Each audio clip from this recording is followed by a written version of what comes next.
दुनिया का सबसे बड़ा वेपन मिसाइल नहीं, डिपेंडेंसी है। नेस्ले ने बिना गोली चलाए लाखों लोगों को गुलाम बनाया। आज हम नेस्ले के डार्क हिस्ट्री को गॉड मोड में डिकोड करेंगे। आइए, एक बिजनेस स्ट्रेटेजी थी या प्लान्ड जेनोसाइड? आज हम नेस्ले के डार्क हिस्ट्री को गॉड मोड में डिकोड करेंगे। 1974 में एक रिपोर्ट आई जिसने पूरी कॉर्पोरेट दुनिया को हिला दिया। इसका टाइटल था द बेबी किलर। लेकिन एक मल्टी बिलियन डॉलर कंपनी ने इतना बड़ा रिस्क क्यों लिया? जवाब है market capture at any cost. उनका टारगेट था वो देश जहां लोग गरीब थे लेकिन पॉपुलेशन तेजी से बढ़ रही थी। स्ट्रेटेजिक एक्सपेंशन या प्रेडेटरी मूव? तैयार हो जाइए, क्योंकि अब हम इस ट्रैप के एक एक लेयर को खोलने वाले हैं। Step 1, the psychological war. 1970s में नेस्ले ने देखा कि वेस्ट में बर्थ रेट्स गिर रहे हैं।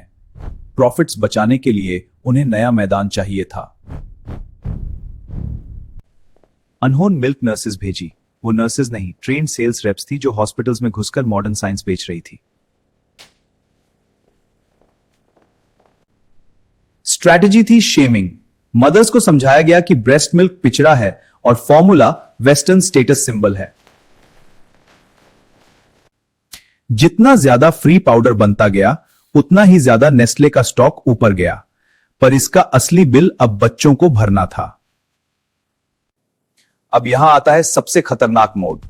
वो फ्री सैंपल्स को खत्म होने पर क्या हुआ, देखिए अगले 10 सेकंड में।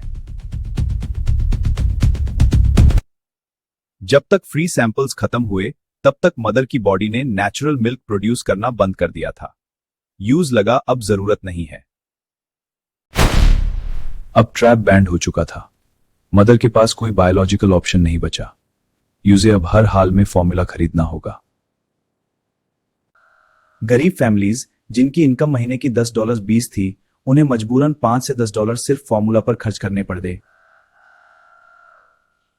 सबसे बड़ी ट्रेजेडी, उन देशों में साफ पानी नहीं था। गंदा पानी प्लस डाइल्यूटेड फॉर्मूला, मौत का नुस्खा। हजारों बच्चे डायरा और मॉल न्यूट्रिशन से मरने लगे। नेस्ले का प्रॉफिट ग्राफ और कब्रों की गिनती दोनों साथ बढ़ रहे थे। इससे कहते हैं इनइलास्टिक डिमांड, जब कस्टमर के पास नो कहने का ऑप्शन ही ना हो। अगर प्रोडक्ट सर्वाइवल बन जाए तो आप प्राइस के मालिक हो।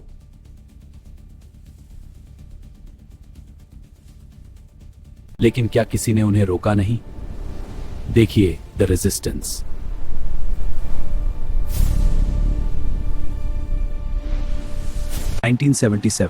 एक छोटी सी चिंगारी ने आग पकड़ ली। अमेरिका में नेस्ले के खिलाफ सबसे बड़ा बॉयकॉट शुरू हुआ। लोगों ने नेस्ले के हर प्रोडक्ट को छूना बंद कर दिया। कॉर्पोरेट हिस्ट्री की यह सबसे बड़ी ब्रांड वॉर थी। स्विस कोर्ट्स में केस चला। नेस्ले जीत तो गई, लेकिन उनकी इमेज पूरी दुनिया में बेबी किलर की बन गई।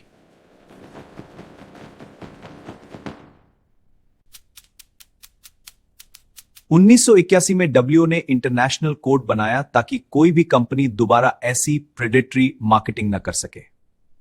नेस्ले ने कानून मानने का वादा किया, लेकिन क्या उन्होंने वाकई अपनी स्ट्रैटेजी बदली या सिर्फ कैमोफ्लेज किया? उनका नया वेपन था पब्लिक रिलेशंस।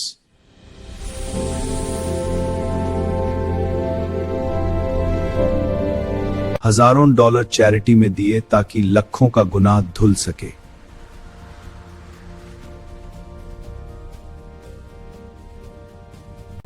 अब आते हैं आज के दिन पर।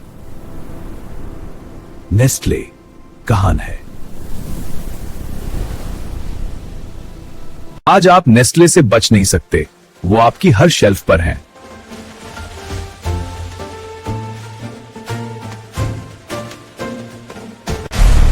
स्ट्रैटेजी बदल गई है। अब वो मार्केट में लड़ाई नहीं करते, वो मार्केट को खरीद लेते हैं। कंपटीशन का खत्मा। नेस्ले का नया टारगेट पानी। उनका कहना है कि water is not a human right, ये है उनका मॉडर्न डिपेंडेंसी मॉडल। जब आप कुदरती चीजों पर ओनरशिप क्लेम करते हो तो आप पूरी ह्यूमैनिटी को टैक्स कर रहे हो। This is god mode business. Boycotts, lawsuits और स्कैंडल्स कुछ भी नेस्ले को नहीं रोक पाया।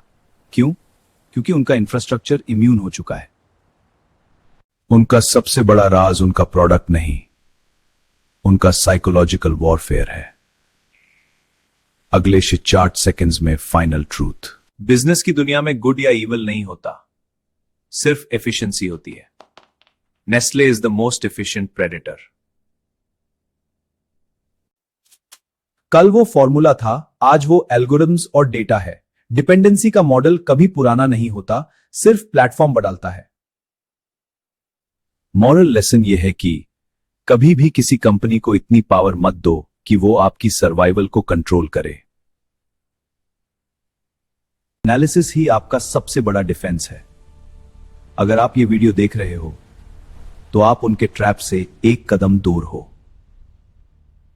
हर बिजनेस एम्पायर के पीछे एक डार्क राज होता है। हम उन्हें ढूंढ निकालेंगे ताकि आप कभी धोखा ना खाएं। वॉरियर वेल्थ डिसाइड आपको करना है। सही एनालिसिस के लिए अभी सब्सक्राइब करो और स्मार्ट बनो। और